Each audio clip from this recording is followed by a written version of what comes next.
Olá, tudo bem? Eu estou aqui na antiga cidade de Pérgamo para falar para você sobre o maior inimigo da esperança. E estou aqui bem perto desse templo dedicado a Zeus, um deus pagão. Aqui acontecia muitas coisas impressionantes. Uma delas, eles usavam uma serpente viva como parte do culto pagão. Pérgamo representa o período dos compromissos, o período em que eles uniram cristianismo com paganismo. Foi a fase em que a verdade foi jogada por terra, onde os homens usados pelo inimigo mudaram a verdade de Deus em mentira. Para você ter uma ideia, Pérgamo representa uma fase em que o inimigo entra para valer no seio do cristianismo. O que ele não conseguiu em Éfeso, nem em Esmirna, ele passa a conseguir em Pérgamo. Imagina quanta coisa importante tem nessa carta que Jesus manda a Pérgamo. Um dos versículos, ele diz o seguinte: eu sei onde você habita, que é onde está o trono de Satanás. E tem muito mais sobre Pérgamo.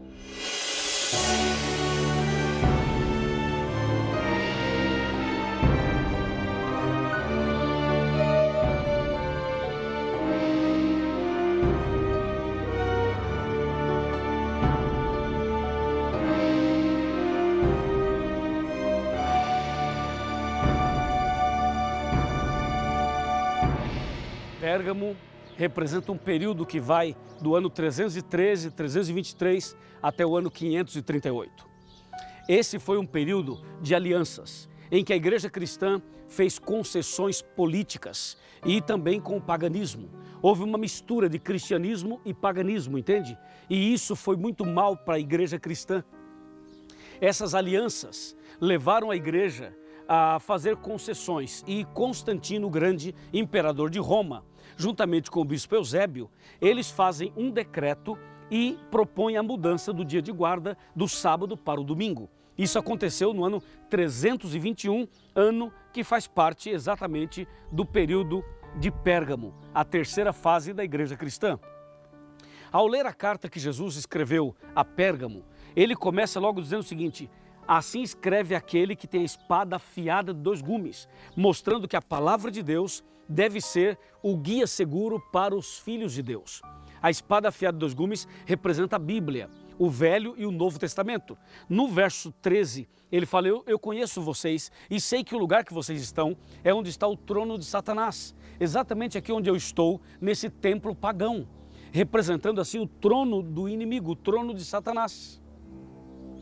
Ocorre o seguinte, que no próprio verso 13, Jesus diz assim: mas aí tem pessoas fiéis que não negaram a minha fé, que mantiveram os princípios da palavra de Deus. Então sempre existiu um povo fiel. Mesmo diante dessas tribulações todas, nós destacamos aqui o verso 14 e o verso 15.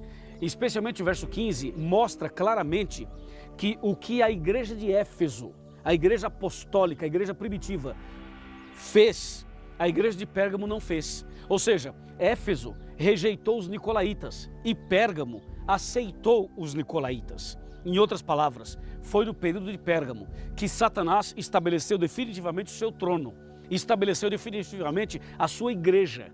Ou seja, a igreja que aparece em Apocalipse 17, ela foi estabelecida, fundada, ela começou nesse período de Pérgamo.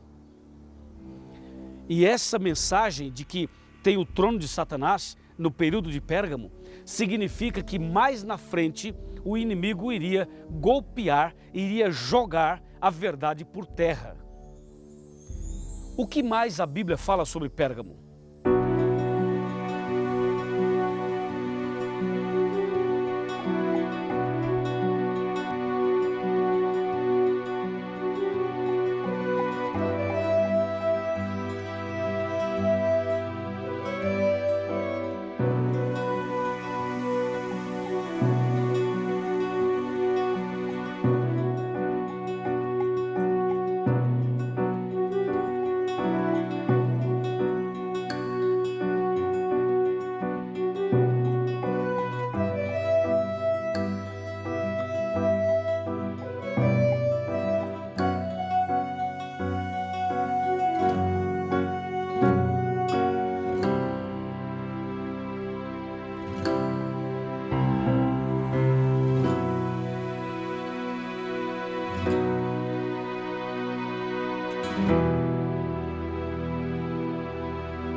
livro de Atos, no capítulo 20, versos 29 e 30, diz assim: Eu sei que depois da minha partida, entre vós penetrarão lobos vorazes que não pouparão o rebanho, e que dentre vós mesmos se levantarão homens falando coisas pervertidas para arrastar os discípulos atrás deles. Foi exatamente isso que aconteceu no período de Pérgamo, de 313, 323 a 538. Essa fase em que a igreja cristã se mistura, se une com o paganismo. Mas lembre-se que em todo esse período, Deus sempre teve um povo fiel. Deus sempre manteve a sua igreja fiel.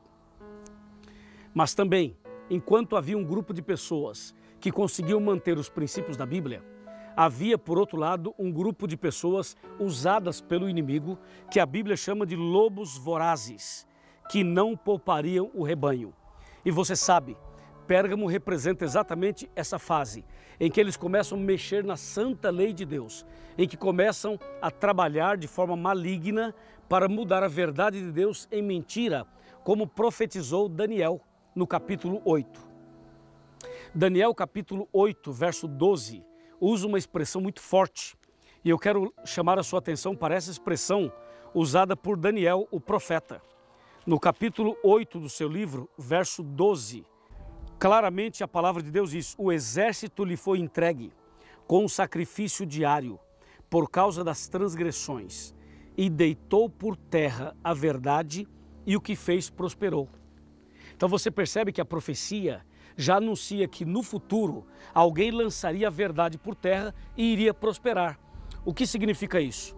Que a verdade de Deus sofreria um atentado, sofreria um ataque, e esse ataque daria certo. Muitas pessoas aceitariam e seguiriam essa mensagem deturpada e prostituída.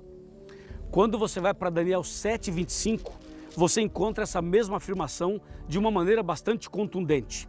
Está escrito assim: proferirá palavras contra o Altíssimo, magoará os santos do Altíssimo e cuidará em mudar os tempos e a lei. Então esse texto, que se aplica não só a Pérgamo, como também a Tiatira, mas também a Pérgamo, mostra claramente que Satanás já estava preparando o terreno para mudar a verdade em mentira. Em Romanos capítulo 1, verso 25 está escrito: eles mudaram a verdade de Deus em mentira, adorando e servindo a criatura no lugar do Criador, o qual é bendito eternamente. Amém. O apóstolo Paulo está se referindo ao paganismo aqui, mas isso também aconteceu com o cristianismo em Roma. E eu convido você a ir comigo até Roma.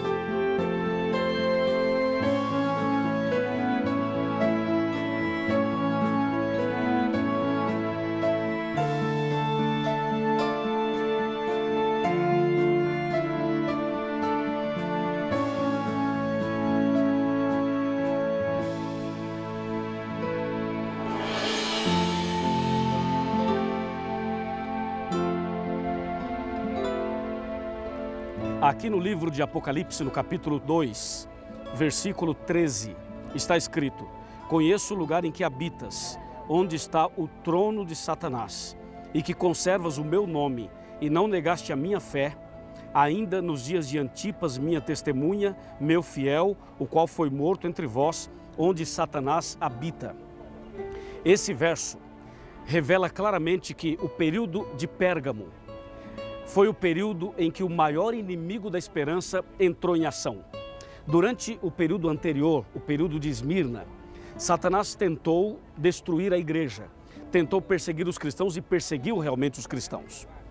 Mas, na verdade, os cristãos permaneceram fiéis. Agora, em Pérgamo, Satanás muda um pouco a sua estratégia e propõe alianças, propõe compromissos. E foi justamente isso que aconteceu. Satanás usou uma estratégia, levando inclusive o imperador de Roma a uma pseudo-conversão. Constantino se apresentou como um cristão e agora fez uma união entre religião e política, entre a igreja e o Estado. E essa união possibilitou com que eles armassem alguma coisa que mais tarde se transformaria na maior perseguição da história. Ou seja, essa união entre igreja e Estado fez com que no ano 321 eles então decretassem o que seria, vamos botar entre aspas, uma lei dominical. Na verdade, foi um decreto mudando o dia de guarda do sábado para o domingo. O período de Pérgamo é o período em que a igreja romana começa a se organizar, em que os romanos começam agora a trabalhar de uma maneira religiosa, intencional, justamente com o propósito de dominar, de estabelecer as suas bases. Quando você vai para Apocalipse 17, você vê uma mulher, uma meretriz, que está sentada sobre a besta e que está adornada de ouros, pedras preciosas e pérolas. Essa mulher é símbolo da igreja romana. Então tudo isso está ligado com o período de Pérgamo. E o maior inimigo da esperança começa de uma maneira muito sutil a trabalhar para que as pessoas não percebessem que o mal estava entrando e penetrando no seio do cristianismo. E quando nós chegamos ao ano ali de 380, 381, então o movimento da igreja romana já é mais forte, entendeu? Bem mais forte. E termina esse período justamente quando o bispo de Roma assume o poder, assume o controle e finalmente dá início à supremacia papal. Aquilo que a gente chamaria depois do que é conhecido nas escolas, em todos os lugares, de Santa Inquisição. Que aqui entre nós, né, de santa só tinha o nome, porque foi uma chacina. Aqui nesse lugar onde você está vendo, o Coliseu, foi um dos lugares mais terríveis onde os cristãos eram destruídos. No próximo estudo, eu vou falar um pouquinho mais sobre o que aconteceu aqui no Coliseu. Prepare o seu coração, porque nós estamos aqui em Roma tratando de um assunto que começou lá na cidade de Pérgamo e passou por aqui, ou seja, os acontecimentos, as pressões e perseguições passaram por aqui. O maior inimigo da esperança armou uma grande cilada para destruir os cristãos, mas Deus é mais forte e a verdade prevaleceu e os cristãos foram fiéis e a mensagem foi preservada até os dias de hoje. Se eles tinham o maior inimigo da esperança, nós temos a grande esperança em nosso coração.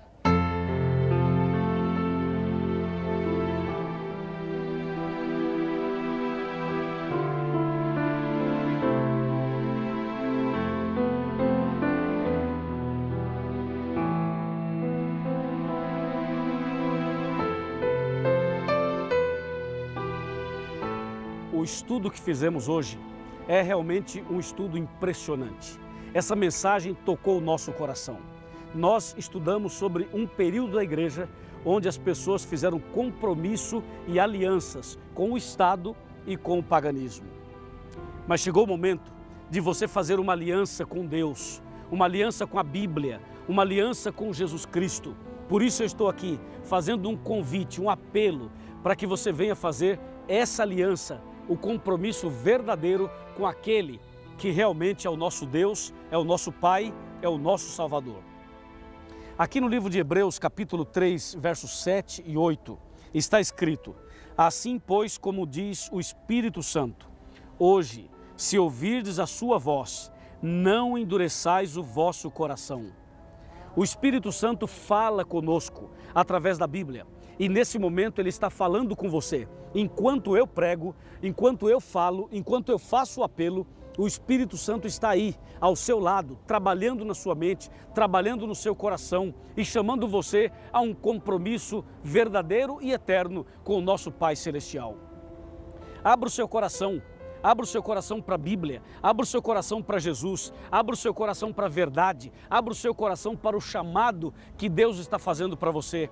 Eu estou aqui, em frente ao Coliseu, aqui em Roma, fazendo um apelo para você, no local onde as pessoas fizeram compromissos com o paganismo. Você precisa fazer o compromisso com o Deus Todo-Poderoso. É agora, amigo. Esse é o momento da decisão. Esse é o momento do compromisso, da aliança, da entrega. Não tenha medo, venha como estás. E eu vou orar por você para que Deus abençoe sua vida. Vamos orar? Feche os seus olhos, incline sua cabeça e vamos falar com Deus. Querido Pai, obrigado por essa decisão. Obrigado porque essas pessoas estão fazendo alianças contigo. Esse casal, essa família, esse homem, essa mulher, esse jovem, eu os entrego em tuas mãos. Derrama sobre cada um o Espírito Santo. Em nome de Jesus. Amém. Que o Senhor te abençoe e te guarde. Que o Senhor faça resplandecer seu rosto sobre ti e tenha misericórdia de ti,